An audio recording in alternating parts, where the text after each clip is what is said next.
বুঝিয়ে বলা কঠিন, তাই চুপ থাকি। জীবনে এমন অনেক সময় আসে যখন মনের কথা প্রকাশ করা কঠিন হয়ে পড়ে।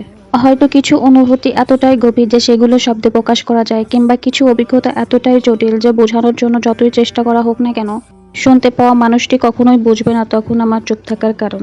তাই চুপ থাকি। নিজের ভাগ্যকে বিশ্বাস করতে শিখুন। ভাগ্য আপনাকে যেখানে নিয়ে যাবে সেখানেই দাঁড়িয়ে পড়ুন। নিজেকে বলুন, আমি ঠিক আছি, আমি ঠিক আছি, বেটার আছি। তারপর চারদিকে তাকান, ভালো করে দেখুন আর নিজেকে মানিয়ে নিন। নিজেকে আবারও বলুন, এটা আমার নিয়তি, আমাকে এভাবেই থাকতে হবে, এভাবেই বাঁচতে হবে।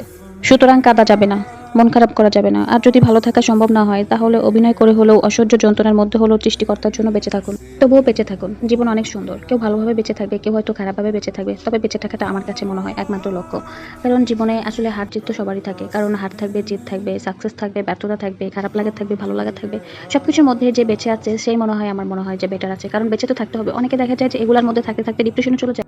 যেসব দরজা থেকে আপনি ফিরে এসেছেন অসহায় অবস্থায়, সেসব দরজার ঠিকানা কখনো ভুলবেন না। ভবিষ্যতে কোনো অচেনা রাস্তায় পথ হারালে সমস্যা নাই, কিন্তু আপনার চিনে রাখা উচিত যে কোন কোন রাস্তায় আর কোনোদিনও পা বাড়ানো যাবে না। সেখানে থেকে একবার তুচ্ছ তাচ্ছিল্য নিয়ে ফিরে এসেছেন, সেখানে আর কখনোই যাওয়া উচিত নয়। এই যে আমি আমার খারাপ সময়টা তো একা একা লড়াই করছি, প্রচন্ড ডিপ্রেশনের সময়টা তো ভালো থাকার অভিনয় করছি, নিজেকে নিজে সান্ত্বনা দিচ্ছি, নিজের সাথে নিজে কথা বলে দিন কাটাচ্ছি, বাস্তবতাকে মেনে নিয়ে পথ চলতে শিখছি। এই লড়াইটা একদিন আমাকে অনেক শক্তিশালী করে তুলবে ইনশাল্লাহ। ভালো দিন আমারও আসবে।